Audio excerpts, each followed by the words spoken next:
সোজা কথা সোজাভাবে বলতে ভালোবাসি।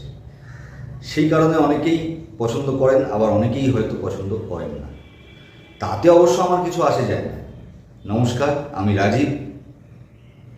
আজকের এই গুরুত্বপূর্ণ একটি প্রতিবেদনে আপনাদেরকে অনেক অনেক স্বাগত জানাই। ইতিমধ্যেই 5 দফার ভোট সম্পূর্ণ হয়েছে, আর এই প্রতিবেদন যখন পেশ করছি ততক্ষণে হয়তো 6ষ্ঠ দফার ভোটও সম্পন্ন হয়ে যাবে। আগামী 1 জুন 7ম দফা তথা শেষ দফার ভোট।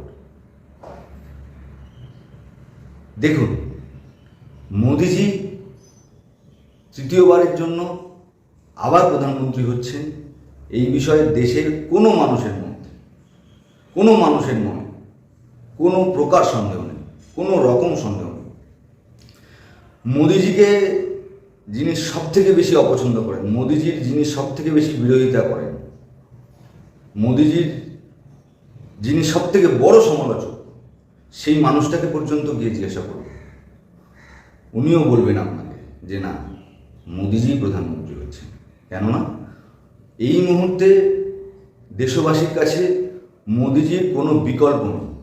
এই মুহূর্তে সমগ্র দেশব্যাপী মোদিজির কোনো বিকল্প মুখ নেই।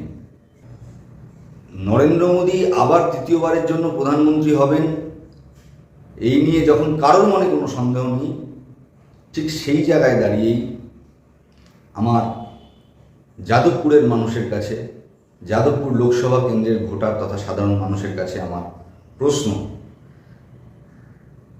যে মোদিজি তো প্রধানমন্ত্রী হবেন, কিন্তু এই যাদবপুরের কি হবে? এই যাদবপুরের কি হবে? কেননা অতীতে আপনারা তিনটি টার্মে আপনারা তৃণমূল কংগ্রেসকে ভোট দিয়েছেন, তৃণমূল কংগ্রেসকে জিতিয়েছেন এই যাদবপুর লোকসভা কেন্দ্র থেকে, কিন্তু কি পেয়েছেন বলতে পারেন? গত বছর আপনারা মিমি চক্রবর্তীকে জিতিয়েছিলেন, কিন্তু মিমি চক্রবর্তী আমাদের জন্য কি করেছে, মানে যাদবপুরের ভোটারদের জন্য কি করেছে বলতে পারেন?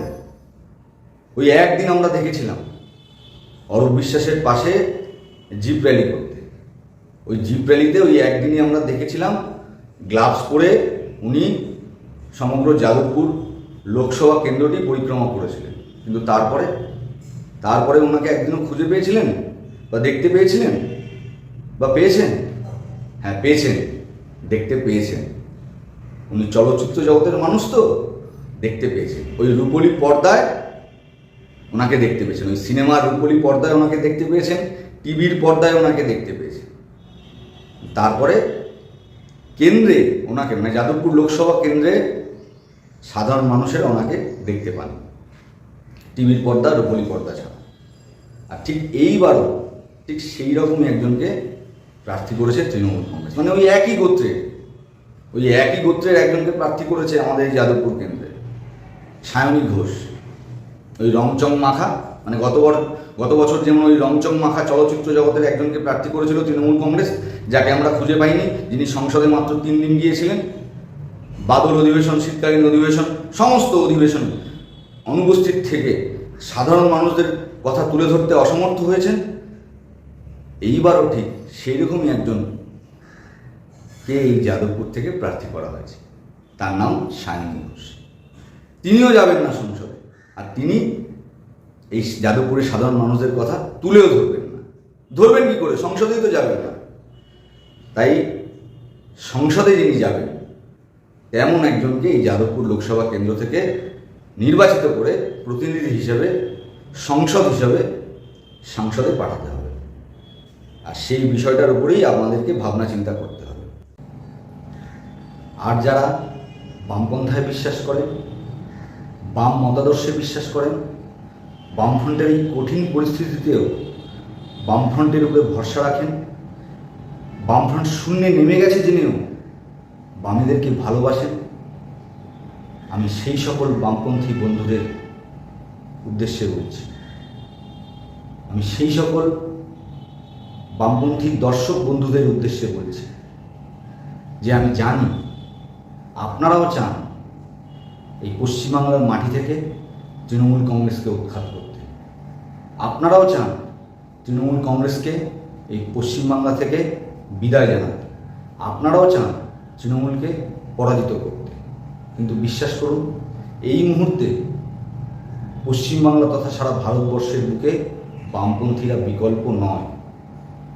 এই মুহূর্তে সারা ভারতবর্ষ জুড়ে বামপন্থীরা এবং অন্য কোনো রাজনৈতিক দল এককভাবে একক সংখ্যাগরিষ্ঠতা নিয়ে আপনার সরকার প্রতিষ্ঠা করবার মতো, দেশের সরকার প্রতিষ্ঠা করবার মতন জায়গায় দাঁড়িয়ে নেই। তাই আমাদেরকে একক সংখ্যাগরিষ্ঠ একটি রাজনৈতিক দলকে বেছে নিতে হবে।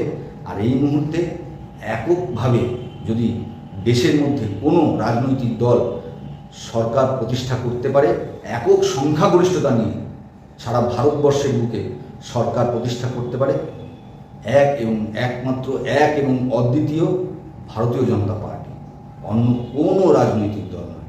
তাই চলুন তৃণমূল কংগ্রেসকে পরাজিত করতে, তৃণমূল কংগ্রেসের বিদায় সুনিশ্চিত করতে, তৃণমূল কংগ্রেসকে এই বাংলার মাটি থেকে উৎখাত করতে আমরা সকলে দলমত নির্বিশেষে, জাতি ধর্ম বর্ণ নির্বিশেষে একত্রে একসাথে মিলেমিশে অঙ্গীকারবদ্ধ হই, সংকল্পবদ্ধ হই যে আগামী দিনে আমরা তৃণমূলের বিরুদ্ধে সমস্ত মতামত এক জায়গায় করে তৃণমূল কংগ্রেসের বিদায় সুনিশ্চিত করব।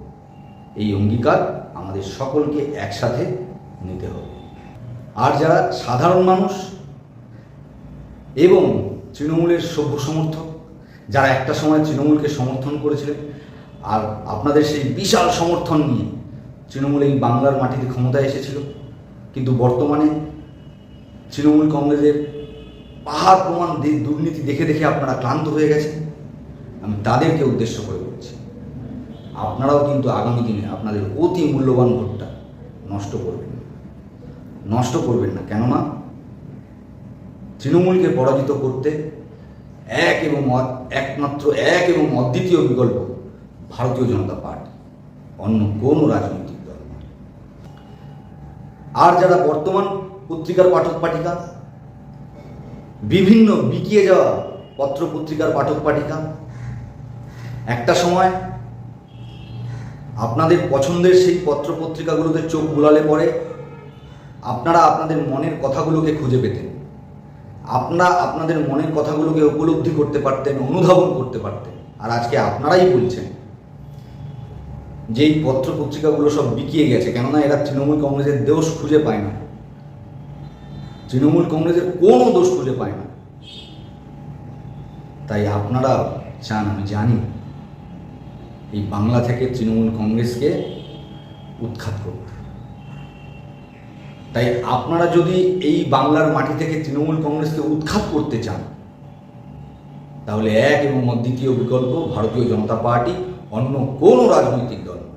তাই আগামী দিনে আগামী 1 জুন আমাদেরকে সকলকে দলমত নির্বিশেষে, জাতি ধর্ম বর্ণ নির্বিশেষে সকলকে একসাথে মিলে তৃণমূল কংগ্রেসের পরাজয়কে সুনিশ্চিত করতে এক এবং অদ্বিতীয় বিকল্প ভারতীয় জনতা পার্টিকে বেছে নিতে হবে। এই আশা এবং এই আবেদন রেখে আজকের এই প্রতিবেদনটি এখানেই শেষ করছি। সবাই ভালো থাকবেন, সুস্থ থাকবেন। জয় হিন্দ, বন্দে মাতরম, ভারত মায়ের জয় হোক। দেখা হবে আবার পরবর্তী প্রতিবেদন।